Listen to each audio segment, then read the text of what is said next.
Hello friends, good morning, welcome back to my channel. আশা করি সবাই খুব ভালো আছেন, সুস্থ আছেন, আমিও খুব ভালো আছি। আর এখন বাজে 7:15, আমি ঘুম থেকে উঠে গেছি। আজকে হচ্ছে শ্রাবণ মাসের প্রথম সোমবার। আমি করেছি ফাস্ট আছে, মানে উপোস করেছি। পুজো করে তারপরে খাবো বলতে কি, ওই তো দুপুরবেলা ফল আর সাবু, আর রাত্রের বেলা লুচি ভাত। আজকে খাবো না। আজকে আবার সকাল থেকে মেঘলা, দেখুন পুরো মেঘলা মেঘলা আকাশ। এটাই ভালো, এরকমই থাকুক। বেশি গরম পড়লে যারা আজকে উপোস করবে তাদের খুব কষ্ট হবে গরমের মধ্যে।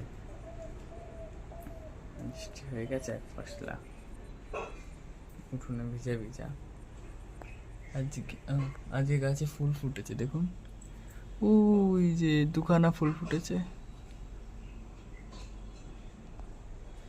আর এখন আমি যাব একটু দোকানে, ঝটপট যাব, ঝটপট আসবো। মানে এই মালা দুধ নিতে যাব, নিয়ে ঝটপট যাব, ঝটপট আসতে হবে। পুজো করতে তো অনেকটা টাইম যাবে না, ওই কারণে। চলো না গিয়ে সব নিয়ে আসি, বৃষ্টি নেমে গেলে আর আবার আটকে যেতে হবে। চলো।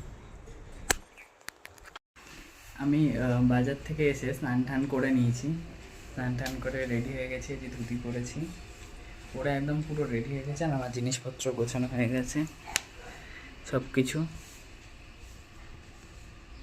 এটা হচ্ছে দুধ আর দই, তো আমার সব কিছু রেডি হয়ে গেছে করা।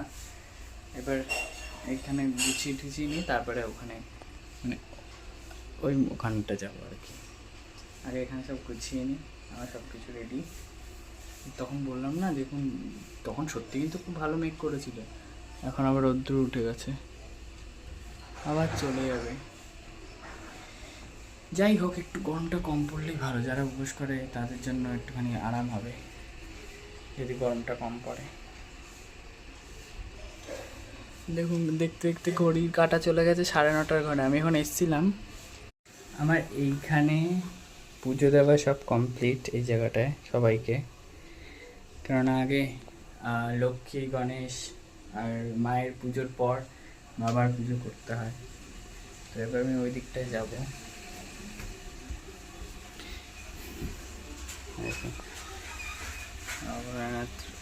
স্নানের জন্য রেডি। এটা হচ্ছে ঝরা দিতে হয়, সেই ঝরার ঘট। আর এখানে সমস্ত জিনিসপত্র রয়েছে। এটা হচ্ছে আপনার কি বলে, ওটা পঞ্চামৃত। এটা 5টা জিনিস দিয়ে করা, দুধ, দই, ঘি, মধু আর শর্করা অর্থাৎ মিছরি, এটা দিয়ে করা। এখানে সমস্ত কিছু রেডি। আর এখানে রয়েছে ঘিয়ের প্রদীপ। আমাদের বাবাও রেডি স্নান করার জন্য। চলুন তাহলে স্নান করিয়ে নিই, আপনারাও দেখতে থাকুন সাথে সাথে। চলুন।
হ্যালো গাইস, এখন বাজে 5:10। আমি চলে এসেছি এখন ছাদে। আজ একটু ভীষণ ল্যাদ ল্যাদ টাইপের লাগছিল, জানেন। জানি না কেন উপোস করেছি, মানে অনেকক্ষণ উপোস ছিলাম বলে তাই বুঝতে পারলাম না। এমনি অনেক উপোস করলে অনেক সময় লাগে ল্যাদ ল্যাদ টাইপের। তো দেখুন ওর কাছ থেকে কীরকম মেঘ করে আসছে, এখনই ঝেপে কেঁপে নেচে মনে হচ্ছে এখনই নামবে। ওখানে একটা গাছ দেখতে পাচ্ছেন, জবা ফুলের গাছ, দেখুন সব সাদা জবার মাঝখানে একটা ছোট্ট লাল জবা হয়েছে, দেখতে পাচ্ছেন? দাঁড়ান একটু উঠি নাহলে, এই দেখুন দেখতে পাচ্ছেন? আমাদের বাড়ির ওই যে জায়গাটা দেখতে পাচ্ছেন, একদম ওই কোণাটায় এরকম একটা জবা গাছ ছিল অনেক বছর আগে, এখন কেটে দিয়েছে, ওখানে মন্দির হয়েছে, মন্দির হওয়ার আগেই কেটে দিয়েছে।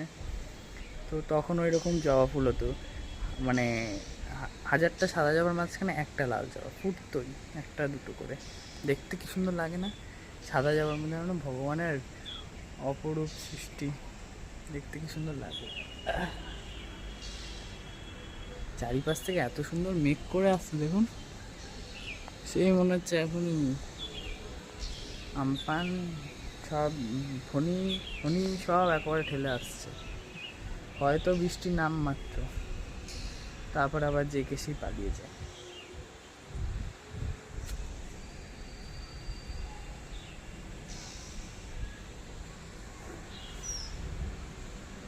টপটা দেখুন এরকম ছিল না, বুঝলাম, জানি না এরকম। আজ আমি এই গাছের থেকে বেলপাতা নিয়েছি, যেহেতু ফল হয়েছে এই বেলপাতাটা দেওয়া যাবে, এই গাছের বেলপাতাটা নিয়ে আমি শিব ঠাকুরের কাছে দিয়েছি আজকে। প্রায় যখন ফুলের কম বেলপাতা থাকে তখন নিয়ে এই গাছটা থেকে এসে নিয়ে যাই। দুটো ফুল গাছ হয়েছে দেখতে পাচ্ছেন, এটা আপনি আপনি হয়েছে জানেন, আমরা লাগাইনি কিন্তু আপনি আপনিই হয়েছে এই গাছটা। ছাদে আসলে এত সুন্দর লাগে না, নামতে ইচ্ছা করে না। আমার আজকে 4:30 5টার দিকে এত ঘুম বাবারে, এত ঘুম পাচ্ছিল না যে কি বলবো। উঠেছি তো 6:30টার দিকে, ওই কারণে হয়তো এত ঘুম পাচ্ছিল আজকে। এই দেখুন রোদ, দেখুন কি সুন্দর, ওই পাশটা মেঘ, এই পাশটা হালকা আকাশ, থেকে হাওয়াটা এত সুন্দর দেয় না, হাওয়াটাই খুব ভালো লাগে।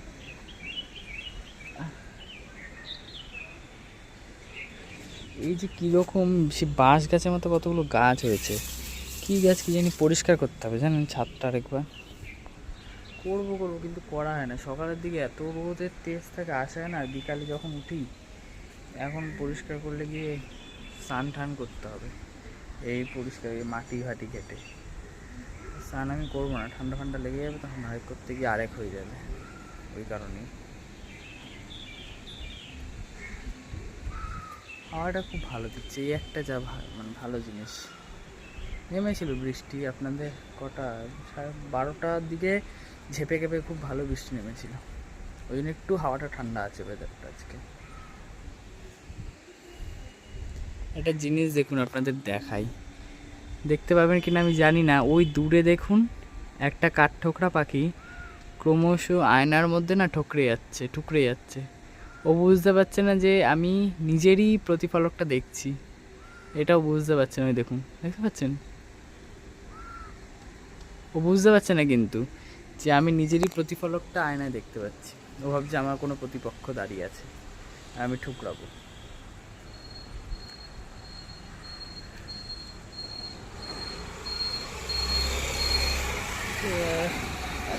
ঘুম বেশি পাচ্ছে, আর দেখবেন পেটে যদি একটু সাবু মাখা পড়ে না, বেশি ঘুম পায়, একটু ল্যাদ টাইপটা বেশি লাগে, আমার তো লাগে, আমার একটু বেশ ল্যাদ টাইপের লাগে পেটে সাবু মাখা পড়লে।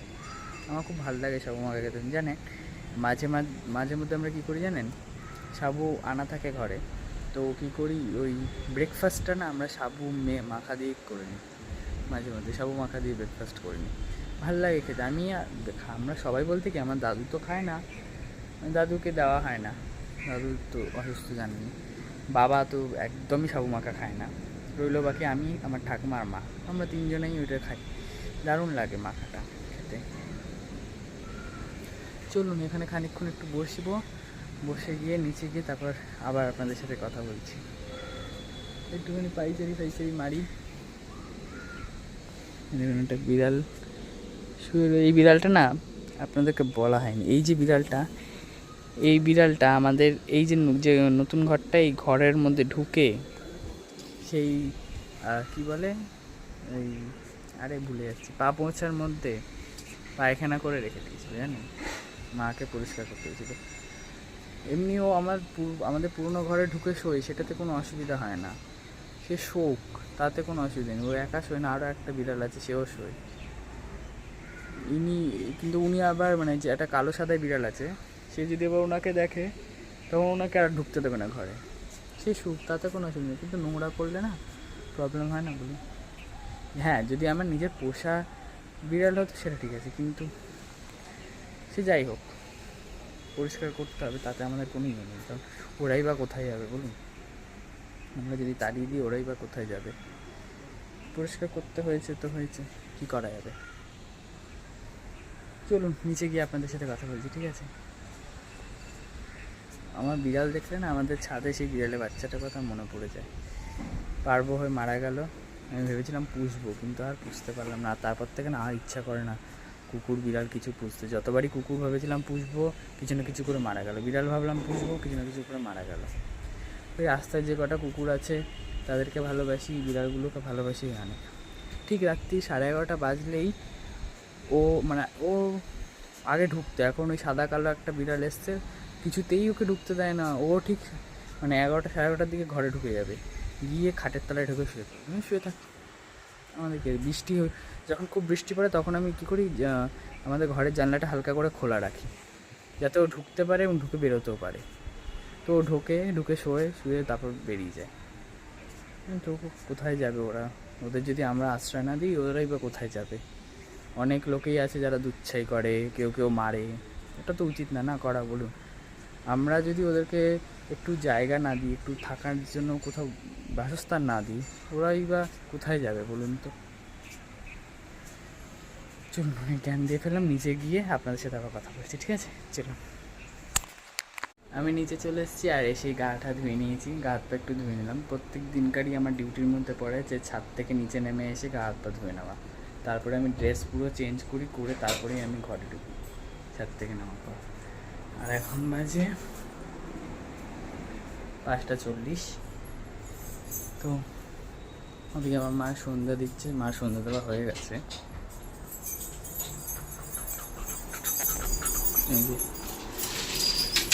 হয়ে গেছে সন্ধ্যা দেওয়া। চলুন, আচ্ছা আমার গল্প এই পর্যন্তই। সবাই খুব ভালো থাকবেন, সুস্থ থাকবেন, অল টাইম হ্যাপি থাকবেন, আর চেষ্টা করবেন নিজেদের আশেপাশে মানুষগুলোকে হ্যাপি রাখার জন্য, ঠিক আছে? টাটা, দেখা হবে নতুন একটা ব্লগে।